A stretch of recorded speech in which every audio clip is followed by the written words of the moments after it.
여러분 안녕하세요.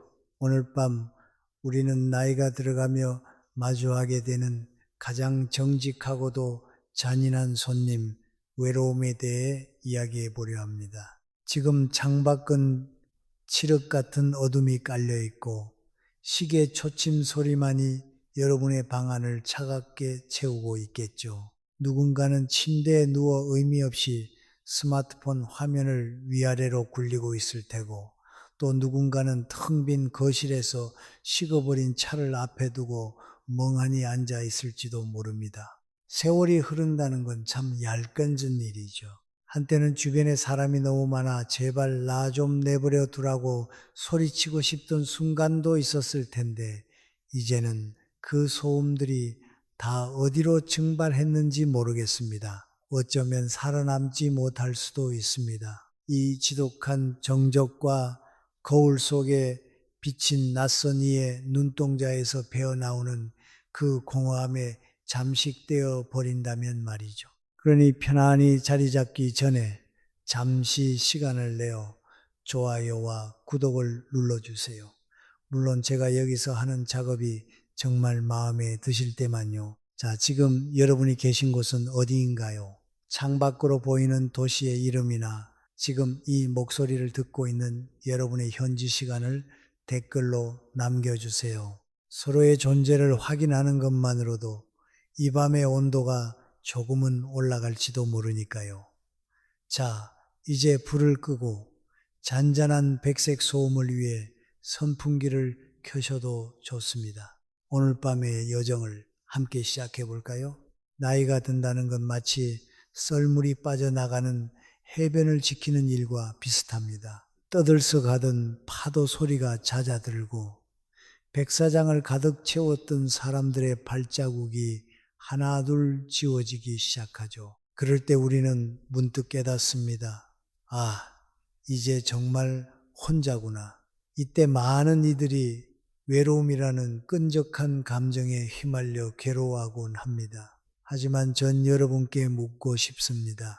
여러분이 지금 느끼는 그것, 정말 외로움이 맞나요? 아니면 외로움이라는 가면을 쓴 아직 이름 붙이지 못한 선물일까요?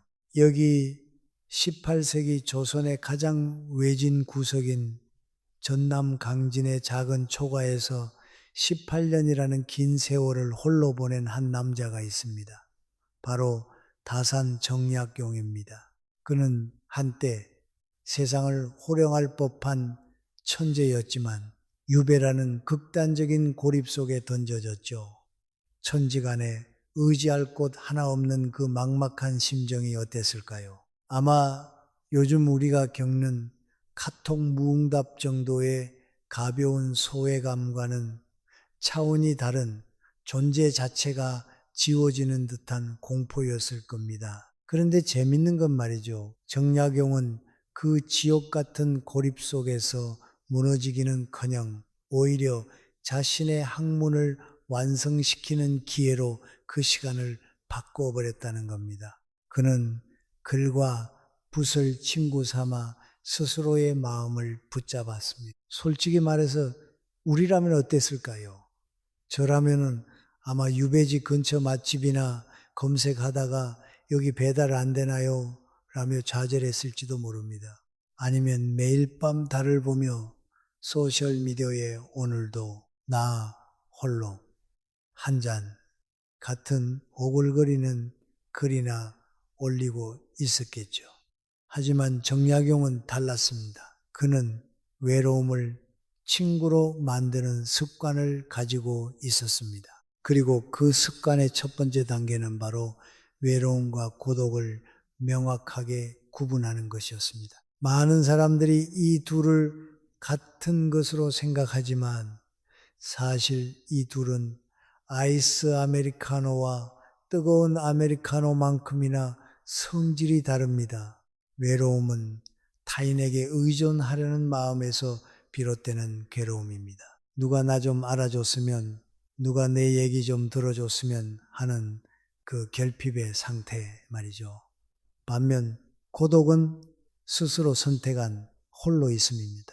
타인의 시선이나 평가라는 거추장스러운 옷을 벗어던지고 오롯이 자기 자신과 마주하는 시간, 그것이 진정한 고독입니다. 바람이 불어 흔들 수 있는 것은 물 표면의 물결뿐입니다.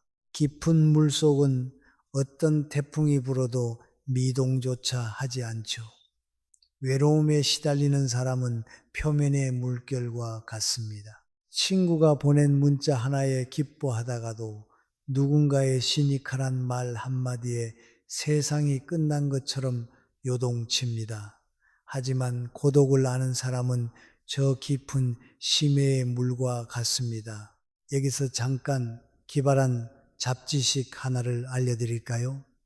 우리 뇌는 신기하게도 외로움을 느낄 때, 신체적인 통증을 느낄 때와 똑같은 부위가 활성화된다고 합니다. 그러니까 우리가 가슴이 아프다거나 시리다고 표현하는 건 단순한 비유가 아니라 과학적인 팩트라는 거죠. 외로움을 느끼면 실제로 방 안의 온도가 더 춥게 느껴진다는 연구 결과도 있습니다. 솔로들이 겨울에 유독 추위를 타는 건 옷을 얇게 입어서가 아니라 뇌가 그렇게 시키고 있기 때문일지도 모릅니다. 참으로 억울한 일이죠. 마음도 추운데 몸까지 춥다니요.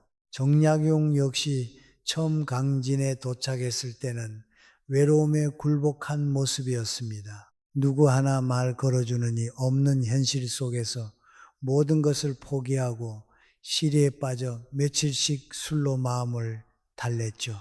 하지만 그는 곧 자신을 다잡았습니다.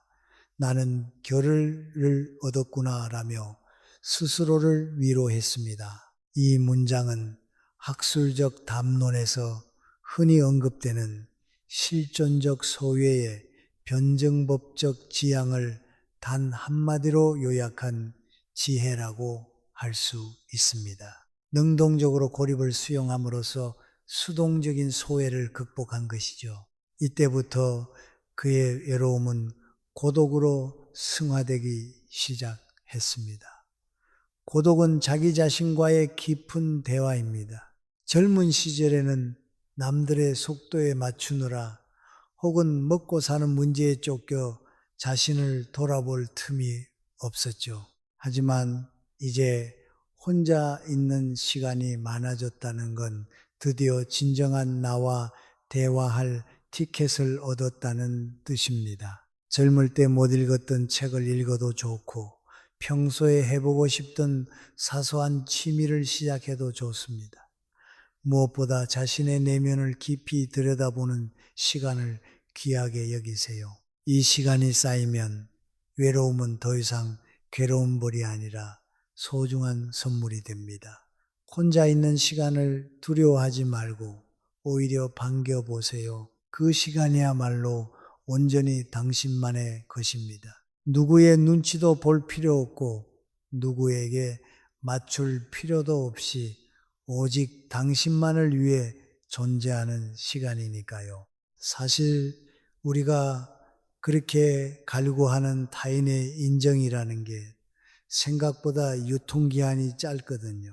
SNS 좋아요 숫자에 일희일비하는 건 마치 설탕물을 마시고 갈증을 해소하려는 것과 같습니다. 인간관계라는 게 참 그렇습니다.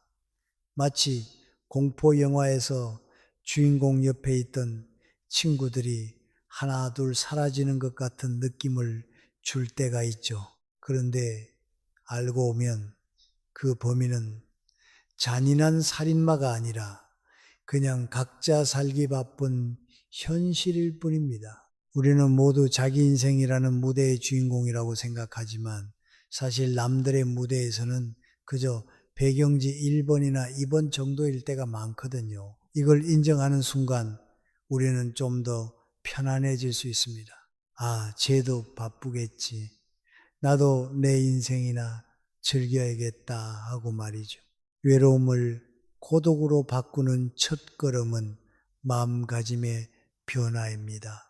혼자 있는 그 고요함 속에 당신의 자아를 초대하세요. 정약용이 유배지에서 얻은 그 결을이 그를 불멸의 학자로 만들었듯 여러분에게 주어진 이 정적의 시간이 여러분을 가장 근사한 어른으로 만들어 줄 것입니다. 외로움이 찾아올 때 그것을 쫓아버리려 애쓰지 마세요. 대신 따뜻한 차 한 잔 내어주며 자리에 앉히세요. 그리고 물어보는 겁니다. 그래, 너는 오늘 나에게 어떤 이야기를 들려주러 왔니?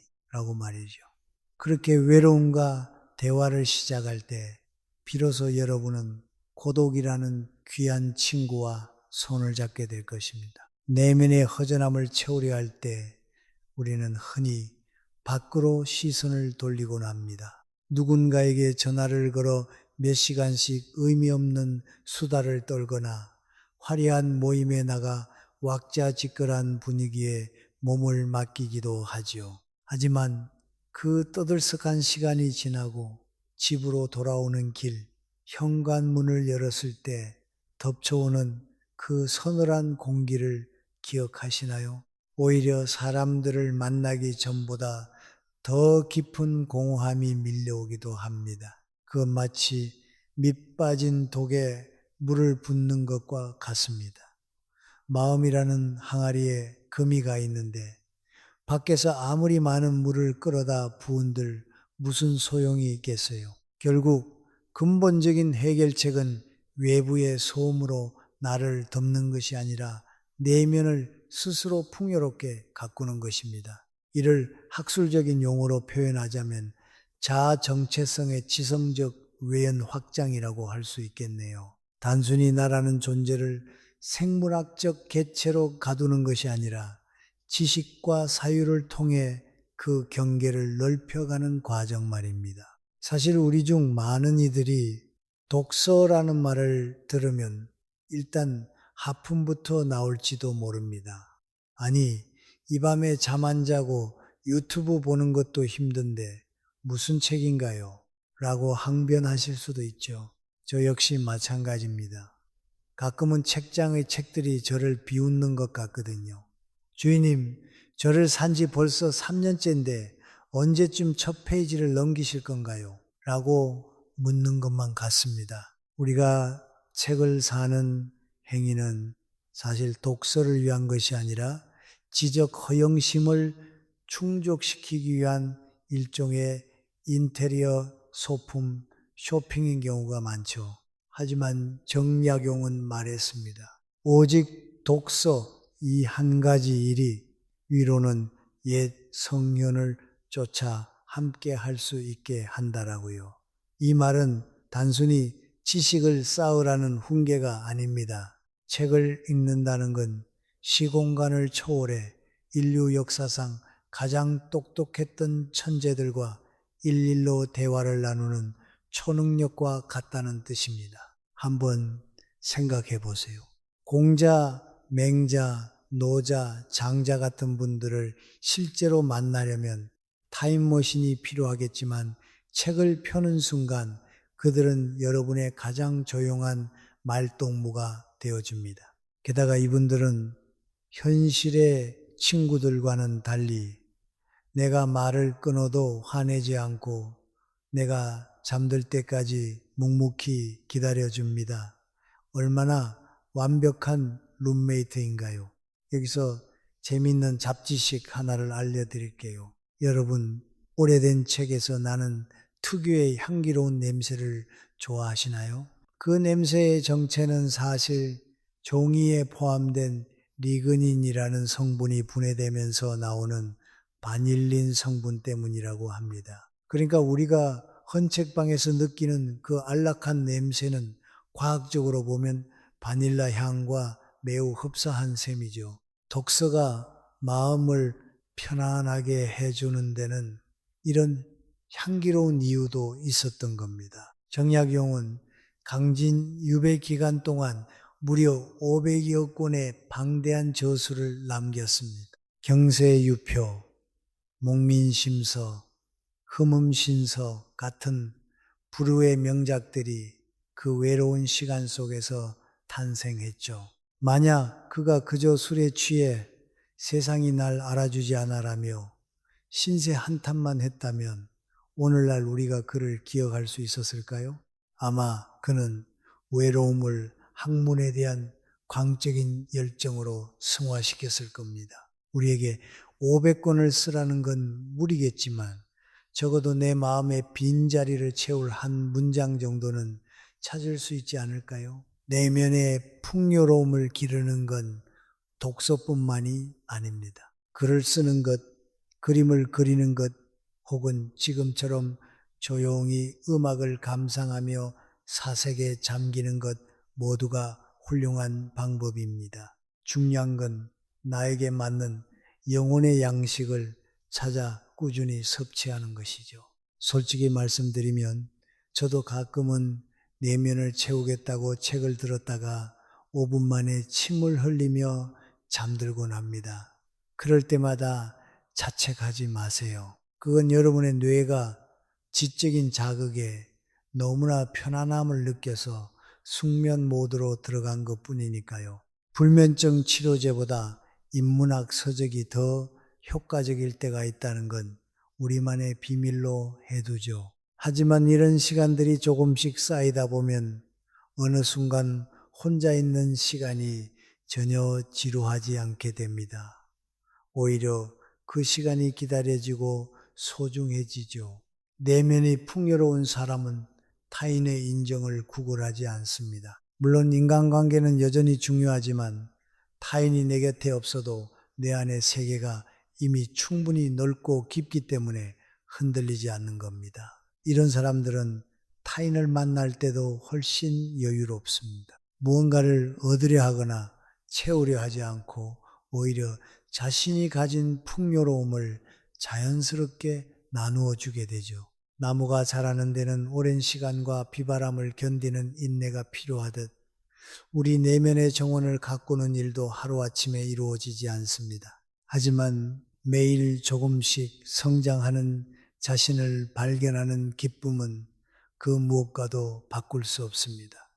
젊을 때는 돈이나 명예 혹은 타인의 박수 소리에 만족을 느꼈을지도 모릅니다. 하지만 나이가 들수록 그런 외적인 성취들이 얼마나 허무하게 흩어지는지 우리는 이미 경험으로 알고 있습니다. 진정한 만족과 행복은 결국 나 자신과의 관계가 얼마나 단단한가에서 나옵니다. 그러니 오늘 밤 여러분의 내면에 작은 씨앗 하나를 심어 보세요. 거창한 학문적 성취가 아니어도 좋습니다. 아, 나는 이런 생각을 할 때 참 편안하구나 라는 깨달음 하나면 충분합니다. 인생이라는 긴 마라톤에서 우리는 가끔 길을 잃습니다. 관중의 응원 소리가 들리지 않을 때 우리는 비로소 내가 왜 이 길을 뛰고 있는지 고민하게 되죠. 그 고민이 시작되는 지점이 바로 외로움의 끝이자 고독의 시작입니다. 정약용은 유배지에서의 그 정막을 참다운 공부를 할 수 있는 시간이라고 정의했습니다. 그가 말한 공부란 시험 점수를 잘 받기 위한 공부가 아니라 한 인간으로서 어떻게 완성되어 갈 것인가에 대한 실존적 투쟁이었습니다. 여러분의 내면 정원에는 지금 어떤 꽃이 피어 있나요? 혹시 잡초만 무성하다고 실망하지 마세요. 잡초조차도 생명의 신비이고 그것을 뽑아내는 과정 또한 훌륭한 사색의 시간이니까요. 누군가 요즘 어떻게 지내? 라고 물었을 때 그냥 혼자 지내라고 말하며 씁쓸하게 웃지 마세요. 대신 나 자신과 친해지는 중이야 라고 당당하게 답해보는 건 어떨까요? 물론 상대방은 여러분을 조금 이상하게 볼 수도 있겠지만 뭐 어떤가요? 어차피 그 사람도 집에 가면 똑같은 외로움과 싸우고 있을 텐데요. 내면의 풍요로움을 기른다는 건 결국 나라는 존재의 주권을 회복하는 일입니다. 타인의 말 한마디에 내 행복의 열쇠를 넘겨주지 않는 단단한 중심을 갖는 것이죠. 이 밤 여러분이 읽은 문장 하나, 떠올린 생각 하나가 여러분의 내면을 조금 더 단단하게 만들어 주길 바랍니다. 그렇게 조금씩 풍요로워진 마음은 어떤 추위에도 시들지 않는 사철나무처럼 여러분을 지켜줄 것입니다. 자, 이제 우리의 시선을 조금 더 넓혀 볼까요? 내면의 정원을 가꾸는 법을 알게 되었다면 이제는 그 정원의 울타리를 넘어 진짜 흙과 나무가 있는 곳으로 나가볼 차례입니다. 인간은 결국 자연의 일부라는 사실을 우리는 자주 잊고 삽니다. 하루 종일 형광등 아래서 혹은 에어컨 바람이 나오는 콘크리트 상자 속에서 살아가다 보면 우리의 영혼도 어느덧 인공적인 색깔로 변해가곤 하죠. 이것이 바로 현대적인 외로움을 심화시키는 보이지 않는 원인 중 하나입니다. 자연의 리듬을 잃어버린 영혼은 마치 박자를 놓친 연주자처럼 세상과 엇박자를 내며 삐걱거리게 마련이니까요. 사실 우리 현대인들에게 자연이란 거실 구석에서 서서히 갈색으로 변해가는 이름 모를 화분이나 노트북 배경화면에 떠 있는 윈도우 기본 이미지가 전부인 경우가 많습니다. 가끔 큰맘 먹고 등산을 가도 우리는 자연을 느끼기보다는 최신 유행하는 아웃도어 의류를 뽐내거나 정상에서 먹을 컵라면 생각에 더 몰두하곤 하죠. 자연은 정복하는 것이 아니라 느끼는 것이다 라는 말도 있지만 우리에게 산은 그저 무릎 연고를 소모하며 올라가는 계단 지옥일 때가 많습니다. 하지만 정약용이 머물렀던 강진의 다산 초당은 달랐습니다. 그곳엔 만덕산의 푸른 숲이 병풍처럼 둘러쳐져 있었고 강진만의 잔잔한 물결이 매일 아침 안개를 머금고 그를 맞이했습니다. 그는 그 고요한 자연 속에서 침묵하는 친구들을 만났습니다. 자연은 우리에게 무언가를 요구하지 않습니다. 너 요즘 왜 연락이 뜸하니?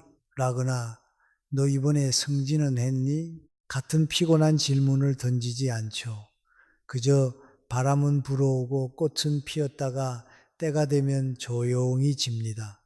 이런 자연의 무심함이야말로 우리에게는 가장 큰 위로가 됩니다. 학술적인 문구로 이를 정의하자면 생태적 주체성의 회복을 통한 현상학적 소음의 소고라고 할 수 있겠네요. 복잡한 사회적 자아를 내려놓고 자연이라는 원초적 배경 속으로 자신을 투영할 때 비로소 인간은 존재론적 평온을 얻게 된다는 뜻입니다. 여기서 여러분의 잠을 깨울 사소한 잡지식 하나를 공유할까요?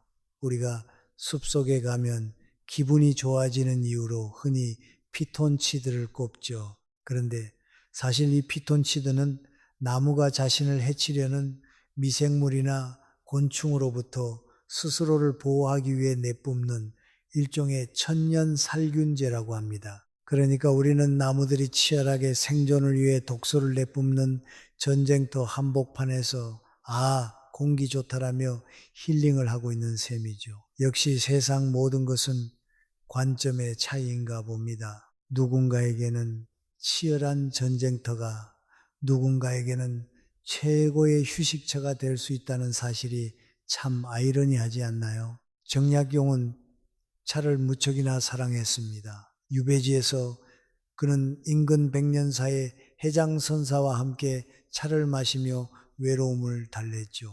차를 마시는 행위는 단순히 목을 축이는 것이 아니라 자연의 정수를 내 몸 안으로 받아들이는 의식과도 같습니다. 찻잎이 뜨거운 물 속에서 천천히 퍼지며 향을 내뿜는 과정을 지켜보는 것만으로도 요동치던 마음이 가라앉습니다. 차의 향과 맛을 음미하다 보면 나를 괴롭히던 세상의 소란들이 저 멀리 파도 소리처럼 아득해지죠. 사실 저도 집에서 차를 마셔보려고 시도한 적이 있습니다. 그런데 예쁜 닭이 세트를 사고 차판을 깔고 온도를 맞추다 보니 어느새 설거지 걱정부터 앞서더군요. 역시 돌을 닦는 것보다 뒤처리가 더 무서운 게 우리네 현실입니다. 자연과 친구가 되는 것은 거창한 일이 아닙니다. 창밖의 하늘을 1분간 멍하니 바라보거나 길가에 핀 이름 모를 풀꽃을 유심히 관찰하는 것만으로도 충분합니다. 계절의 변화를 온몸으로 느끼려 노력해 보세요. 봄에 피는 꽃의 생명력, 여름에 짙은 녹음, 가을의 쓸쓸한 낙엽, 그리고 겨울의 단단한 대지, 이 순환의 고리 속에 나의 삶도 함께 흐르고 있다는 사실을 깨달으면 우리는 더 이상 혼자가 아닙니다. 천지여하동근, 텐디요동근, 만물여하일체, 만무요이티라는 말이 있습니다. 하늘과 땅이 나와 같은 뿌리이고 만물이 나와 한 몸이라는 뜻이죠. 이 오래된 지혜는 우리가 외로움을 느낄 때 가장 강력한 항생제가 되어줍니다. 내가 자연의 일부인데 어떻게 혼자일 수 있겠습니까? 물론 자연이 항상 자유로운 것만은 아닙니다. 장마철에는 습기 때문에 온 몸이 쑤시고 여름엔 모기와의 전쟁을 치러야 하죠.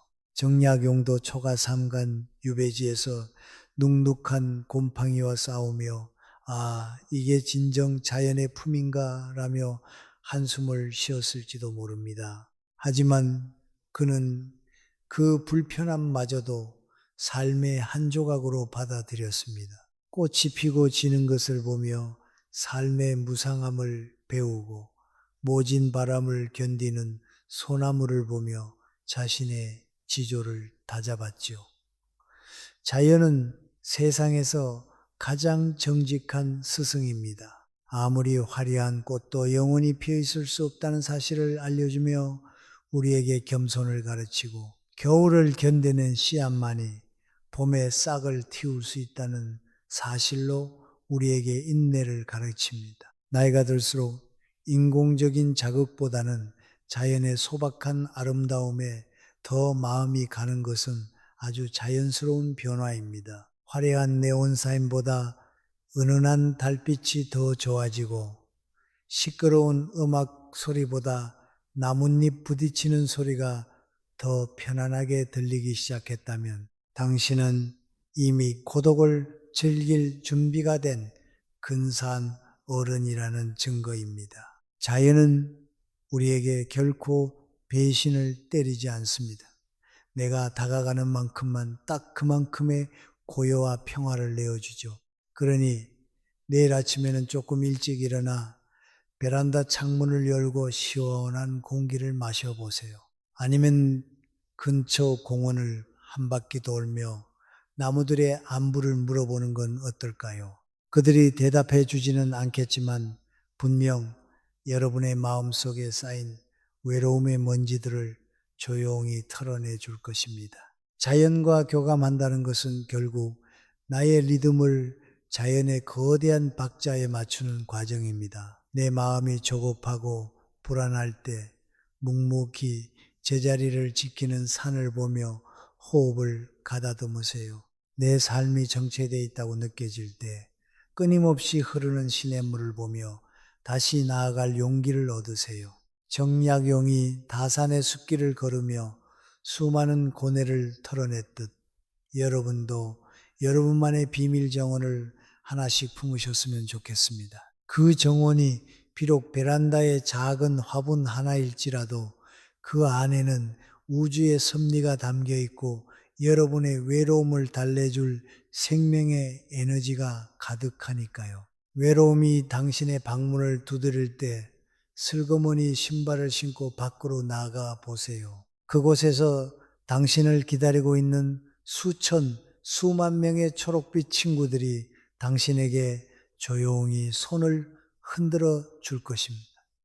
침묵하는 자연의 품에서 충분히 위로를 받으셨나요? 하지만 우리 인간이라는 존재는 참으로 간사합니다. 산속의 고요함을 예찬하다가도 어느 순간 누군가의 체온이 그립고 시끌벅적한 사람 냄새가 그리워지기도 하니까요. 혼자 있고 싶지만 외로운 건 싫은 이 모순적인 마음을 어찌하면 좋을까요? 사실 외로움의 늪에 깊이 빠진 사람들의 공통적인 특징 중 하나는 지독할 정도로 자기 중심적인 사고에 갇힌다는 것입니다. 세상에서 나만 제일 외롭고 나만 힘들고 아무도 나를 이해해 주지 않아 라는 생각의 감옥 말이죠. 그런데 여러분, 냉정하게 말해서 그건 여러분만 느끼는 특별한 감정이 아닙니다. 옆집 김씨도, 편의점 알바생도,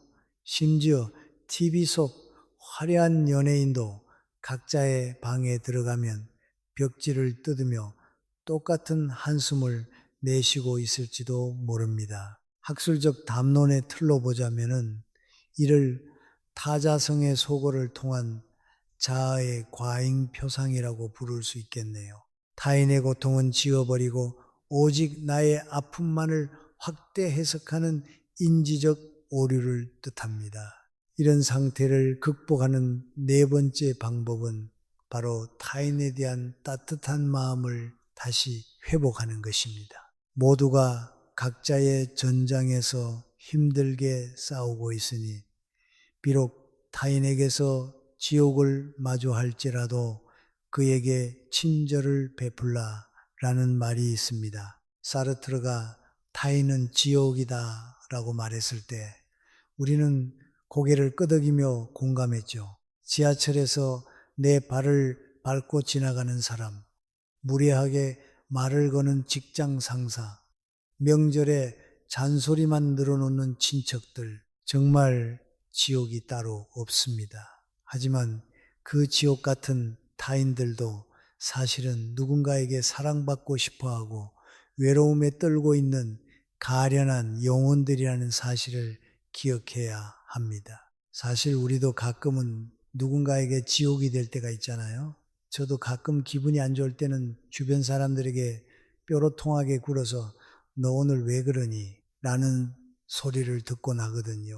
여기서 여러분의 흥미를 돋을 사소한 잡지식 하나를 전해드릴게요. 우리가 타인에게 친절을 베풀거나 봉사활동을 할 때 뇌에서 엔도르핀이 솟구치며 느끼는 신체적 쾌감을 헬퍼스 하이라고 부릅니다. 남을 돕는 행위가 사실은 내 몸을 건강하게 만드는 천연 마약인 셈이죠. 심지어 혈압이 낮아지고 콜레스테롤 수치까지 개선된다는 연구 결과도 있습니다. 그러니까 우리가 타인에게 따뜻한 마음을 갖는 건 성인 군자가 되기 위한 도덕적 수행이 아니라 나의 건강한 노후를 위한 아주 이기적이고 효율적인 투자라고 생각하셔도 무방합니다. 사람을 대하는 가장 어른스러운 태도는 사람에 대해 미리 실망하지 않는 것입니다. 외로움에 절어 있는 사람들은 흔히 방어 기제를 발동합니다. 어차피 나를 이용해 먹으려 하겠지. 나중에 뒤통수 칠 거야 라며 마음의 빗장을 꽁꽁 걸어 잠그죠. 하지만 이런 태도는 스스로를 더욱 깊은 고립의 방으로 밀어 넣을 뿐입니다. 정약용 선생을 보십시오.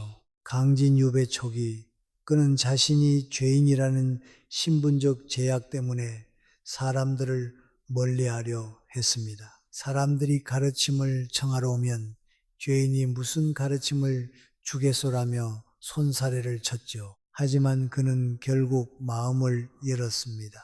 자신을 찾아온 어린 제자들의 초롱초롱한 눈망울에서 삶의 희망을 발견한 것이죠. 그렇게 맺어진 인연들이 정약용의 18년 유배 생활을 버티게 해준 든든한 버팀목이 되었습니다. 우리가 타인에게 베푸는 친절은 결코 거창할 필요가 없습니다. 엘리베이터에서 만난 이웃에게 먼저 가벼운 목례를 건네거나 택배 기사님께 고생 많으셨습니다라는 문자 한 통을 남기는 것만으로도 충분합니다. 사실 요즘 세상에선 이런 작은 소통조차 큰 용기가 필요하죠. 가끔은 용기 내어 인사를 건넸는데 상대방이 무시하고 지나가면 다시는 인사하나 봐라 라며 분노가 치밀어 오르기도 합니다. 그럴 땐 그냥 저 사람은 오늘 집에서 부부싸움을 했거나 화장실이 급한 모양이구나 라고 생각하며 넘기세요.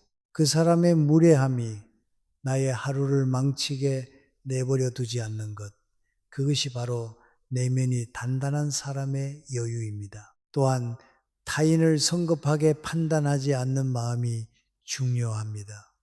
우리는 남의 인생을 15초짜리 숏폼 영상 보듯 단편적인 모습만 보고 함부로 평가하곤 하지요. 저 사람은 돈이 많으니 행복하겠지, 저 사람은 자식이 없으니 외롭겠지 같은 편견 말입니다. 하지만 모든 사람에게는 각자 말하지 못할 사연과 짊어지고 가야 할 짐이 있습니다. 이 사실을 깊이 이해하게 되면 타인을 바라보는 시선이 날카로운 바늘에서 부드러운 솜사탕처럼 변하게 됩니다. 이해심이 깊어진다는 건 그만큼 내가 품을 수 있는 세상의 넓이가 넓어진다는 뜻이기도 하죠. 사실 인간관계라는 게 참 피곤한 일입니다. 적당한 거리를 유지하는 건 고슴도치들이 서로 찌르지 않으려고 애쓰는 것만큼이나 어렵죠. 너무 가까우면 상처받고 너무 멀면 춥습니다. 하지만 정약용이 유배지에서 제자들과 학문을 논하며 외로움을 잊었듯 우리도 건강한 소통을 통해 삶의 활력을 찾을 수 있습니다. 여기서 제가 드리는 소소한 팁 하나는 누군가를 만날 때 저 사람이 나에게 무엇을 해줄까를 고민하기보다 내가 저 사람을 위해 어떤 따뜻한 말 한마디를 해줄 수 있을까를 먼저 생각해 보는 것입니다. 주객전도라고요? 아니요, 이것이야말로 관계 주도권을 내가 쥐는 방법입니다. 내가 먼저 따뜻함을 발산하면 주변의 공기는 자연스럽게 훈훈해지기 마련이니까요. 나이가 든다는 건 어쩌면 타인에 대한 기대치를 낮추고 대신 포용력을 높여가는 과정일지도 모릅니다. 젊은 날에 우리는 너무나 완벽한 관계를 꿈꿨기에 작은 균열에도 쉽게 실망하고 돌아섰죠. 하지만 이제는 압니다. 완벽한 사람은 없고 누구나 실수를 하며 가끔은 이기적일 수 있다는 것을요. 이런 성숙한 이해가 바탕이 될 때 우리는 비로소 외로움이라는 껍질을 깨고 나와 타인과 진실하게 연결될 수 있습니다. 오늘 밤 잠들기 전에 오늘 여러분과 마주쳤던 사람들의 얼굴을 한 명씩 떠올려 보세요. 그리고 그들에게 마음속으로 조용히 속삭여 주는 겁니다. 당신도 오늘 하루 참 고생 많았습니다라고요. 그 따뜻한 기운이 부메랑처럼 돌아와 여러분의 베개를 포근하게 감싸줄 것입니다. 타인을 향한 연민과 사랑은 결국 나 자신을 구원하는 가장 확실한 방법입니다. 정약용이 황막한 유배지에서 제자들을 키우며 자신의 고통을 잊었듯 여러분도 주변의 작은 인연들을 소중히 여기며 그 온기로 외로움의 추위를 이겨내시길 바랍니다. 이제 우리는 이 여정의 가장 깊고도 조용한 종착역에 다다랐습니다. 바로 죽음이라는 이름의 마지막 손님을 마주하는 일입니다.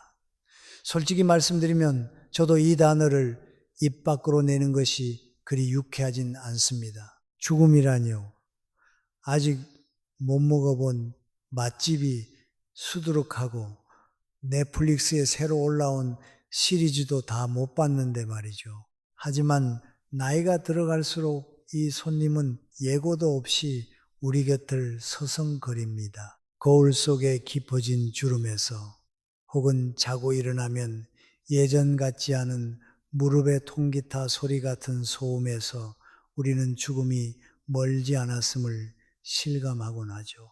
이때 느끼는 존재론적 고독감이야말로 그 어떤 외로움보다 깊고 본질적입니다. 이를 학술적인 문구로 정의하자면 실존적 유한성의 목적론적 수용을 통한 자아의 초월적 통합이라고 할 수 있겠네요. 쉽게 말해 끝이 있다는 걸 인정해야 지금 이 순간이 비로소 완성된다는 뜻입니다. 사실 우리는 죽지 않으려고 참 눈물겨운 노력을 합니다. 몸에 좋다는 영양제는 종류별로 구비해 두고 TV에서 이걸 먹으면 100세까지 거뜬하다는 소리가 들리면 어느새 손가락은 쇼핑몰 결제 버튼을 누르고 있죠. 저도 집에 쌓여있는 오메가3와 루테인을 보면 가끔 그런 생각이 듭니다. 이 약들을 다 먹기도 전에 영생의 비밀이 밝혀지던가 아니면 약통에 깔려 죽던가 둘 중 하나겠구나 하고 말이죠. 하지만 정약용 선생은 죽음 앞에서 아주 담담했습니다. 그는 유배지에서 권력을 잃고 재산을 잃고 심지어 사랑하는 자식들을 먼저 떠나보내는 참혹한 고통을 겪었습니다. 그런 그가 남긴 말이 있죠. 세상의 온갖 시련과 상실도 달관한 경지에서 내려다본다면 모두 밤 한톨에 울고 웃는 아이들의 모습과 무엇이 다르랴. 이 얼마나 서늘하면서도 명쾌한 통찰입니까? 우리가 그토록 집착하는 명예도 돈도 결국 죽음이라는 거대한 파도 앞에서는 밤 한톨만큼이나 가벼운 것일 뿐입니다. 여기서 여러분의 기분을 묘하게 만들 사소한 잡지식 하나를 전해드릴까요? 우리 몸을 구성하는 원소들, 그러니까 탄소, 질소, 산소 같은 것들은 사실 아주 오래전 수십억 년 전 폭발하며 사라진 별들의 잔해에서 왔다고 합니다.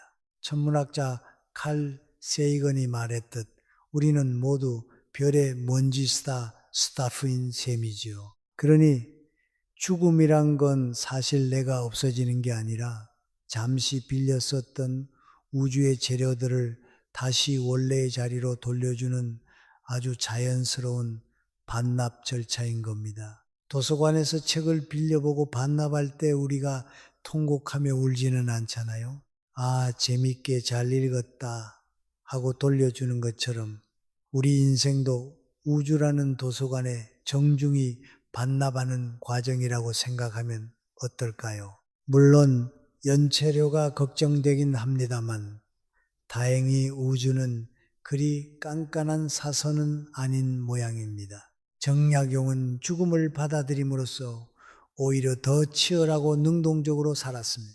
이제야 참다운 공부를 할 수 있는 시간을 얻었구나 라는 그의 고백은 삶의 끝이 정해져 있다는 것을 알기에 오늘 하루를 단 1초도 헛되이 보내지 않겠다는 결연한 의지였습니다. 죽음을 외면하는 사람은 현재를 낭비하지만 죽음을 응시하는 사람은 현재를 보석처럼 가꿉니다. 저도 가끔은 제 마지막을 상상해 봅니다. 장례식장에 어떤 음악을 틀어놓으면 좋을지 리스트를 짜보기도 하죠. 너무 슬픈 노래보다는 신나는 노래를 틀어놓고 사람들에게 육개장 대신 피자라도 대접하면 어떨까 싶다가도 제 웹브라우저 검색 기록을 누가 대신 지워줄지를 고민하면 정신이 번쩍 듭니다. 역시 죽기 전에 해야 할 가장 중요한 일은 비밀번호 관리라는 생각에 숙연해지곤 하지요. 죽음을 받아들이는 과정에서 생기는 가장 아름다운 변화는 타인에 대한 애정이 깊어진다는 것입니다. 나도 죽고 당신도 죽고 우리가 사랑하는 모두가 결국 같은 운명을 맞이한다는 사실을 알게 되면 미워할 사람이 별로 없습니다. 지하철에서 나를 밀치고 간 무례한 사람도 사실은 죽음을 향해 달려가느라 마음이 급한 가련한 동반자일 뿐이니까요. 동병상련의 마음이 생기면 외로움은 더 이상 고립된 섬이 아니라 우리 모두를 잇는 거대한 바다가 됩니다. 나이가 들어 주변 사람들이 하나둘 세상을 떠날 때 느끼는 그 깊은 슬픔은 역설적으로 우리가 살아있는 이 순간이 얼마나 기적 같은 일인지를 깨닫게 해줍니다. 그 슬픔조차도 외로움의 필요가 되어 우리 영혼을 성숙하게 만듭니다. 정약용이 그랬던 것처럼 고독한 시간을 창조적인 시간으로 바꾸는 힘은 바로 이 유한함의 수용에서 나옵니다. 내 마음이 삐뚤면 세상도 삐뚤어지지만 내 마음이 죽음까지 품을 만큼 넓어지면 세상은 온통 신비와 감사로 가득 찹니다. 외로움을 친구로 만든다는 것은 결국 나라는 존재의 시작과 끝을 온전히 껴안는 일입니다. 젊은 시절의 외로움이 채워지지 않는 갈증이었다면 나이 든 후의 고독은 잘 익은 와인처럼 깊은 풍미를 지니게 됩니다. 이제 혼자 있는 시간을 두려워하지 마세요.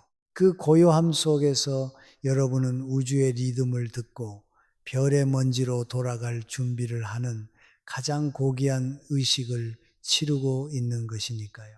외로움은 인간의 본질적인 조건입니다. 아무리 사랑하는 사람도 나의 죽음까지 대신해 줄 수는 없죠. 하지만 그 절대적인 고독을 정면으로 응시할 때 우리는 비로소 자유로워집니다. 타인의 시선에서 자유로워지고 세속의 욕망에서 자유로워지며 마침내 나 자신으로부터도 자유로워집니다. 이것이 바로 18년간의 유배라는 극한의 시련을 겪으면서도 인간 승리의 드라마를 써내려간 정약용이 우리에게 전하는 마지막 지혜입니다. 그의 가르침을 마음에 새긴다면 여러분도 외로움을 가장 신뢰할 수 있는 친구로 만들 수 있을 것입니다. 오늘 밤 여러분의 마음속에 남아있던 외로움의 잔재들이 죽음이라는 거대한 평화 속으로 녹아들길 바랍니다. 끝이 있기에 아름다운 저녁 노을처럼 여러분의 인생도 그 끝을 향해 갈수록 더욱 찬란하고 깊은 색을 띠게 될 것입니다. 이제 더 이상 두려워하지 마세요. 어둠이 깊을수록 별은 더 밝게 빛나고 정적이 깊을수록 영혼의 목소리는 더 또렷해지는 법이니까요. 여러분은 혼자가 아닙니다. 수만 년 전 사라진 별들의 빛이 지금 여러분의 몸속에서 조용히 숨쉬고 있으니까요. 이제 모든 이야기를 마칠 시간이 되었네요.